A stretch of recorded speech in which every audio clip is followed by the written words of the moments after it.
What's up, y'all? It's your girl Brandy from Stay Snatched, and today I'm sharing high-protein chicken burritos. These have close to 40 grams of protein, and I even share my homemade high-protein taco sauce.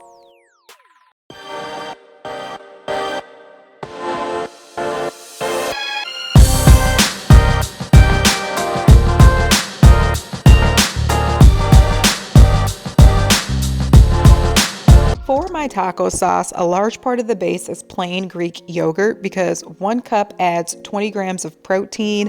I also add in a little bit of ranch dressing along with some ranch seasoning, smoked paprika, cumin. You can get full detailed measurements of all of the ingredients I'm using in the description box below. For the filling, use any of your favorite burrito or taco ingredients. These are just some of my favorites.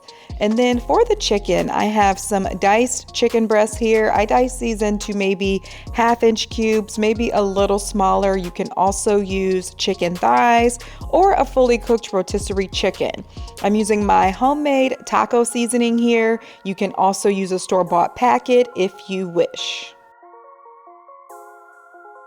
So I'm going to go ahead and get started with cooking the chicken first. I have a pan at medium heat and I'm adding just a little bit of olive oil there so that the chicken doesn't stick to the pan. It's also going to help it stay tender and juicy. I'm going to add that diced chicken to the pan and then along with my spices here. Again, full detailed measurements of every single ingredient I'm using. It's in the description box below.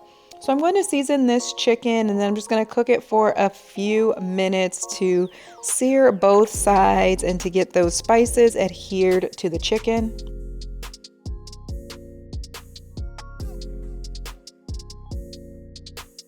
It looks so good. Like I said, you want it tender and juicy.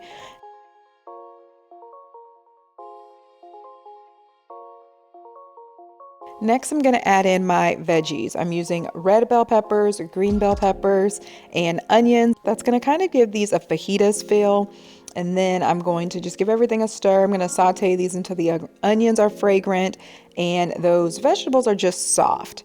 Next, I'm going to add in some black beans and diced tomatoes. Black beans are a great source of fiber and protein as well. You can use any of your favorite beans, pinto beans, refried beans. Again, use whatever you like for burrito toppings or burrito filling.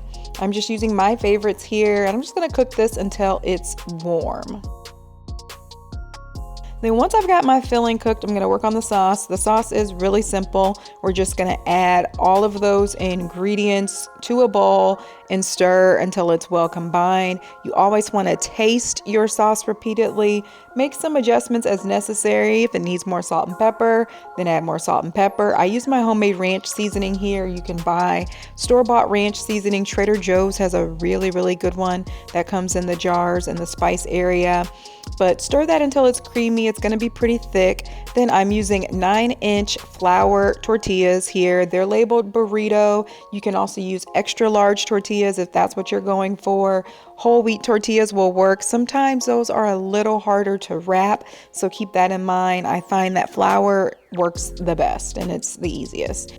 So I'm going to start by adding my taco sauce to one of those tortillas, and then I measured out 3/4 of a cup of filling. So for my chicken filling, I'm using a slotted spoon because I want to kind of drain any of those excess juices from the filling so that I don't have a soggy burrito. Then I measured out 3/4 cup. Added a few more toppings, lettuce, some cheese, and then I'm gonna roll this up. And I start by tucking in the left and right side first, and then I'm gonna fold over the bottom. And as you can see, you want that filling to stay concentrated to the middle.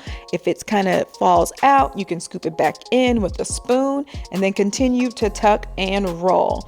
It's not fully secure. So one of the things I like to do for flavor and texture and also make it fully secure is to sear this in a pan. I'm using the same pan I cooked my chicken filling in, and I'm just going to toast every single side of that. If you want to prep these for later, you can also roll them up in foil, toss them in the fridge, and then they're ready to go for your meal prep. They're gonna stay nice and fresh that way. But if you're eating them now, no need to even use the foil. I paired these with some guac. If you watch my Costco live videos, I told you guys all about the 100-calorie guac packets that I pick up.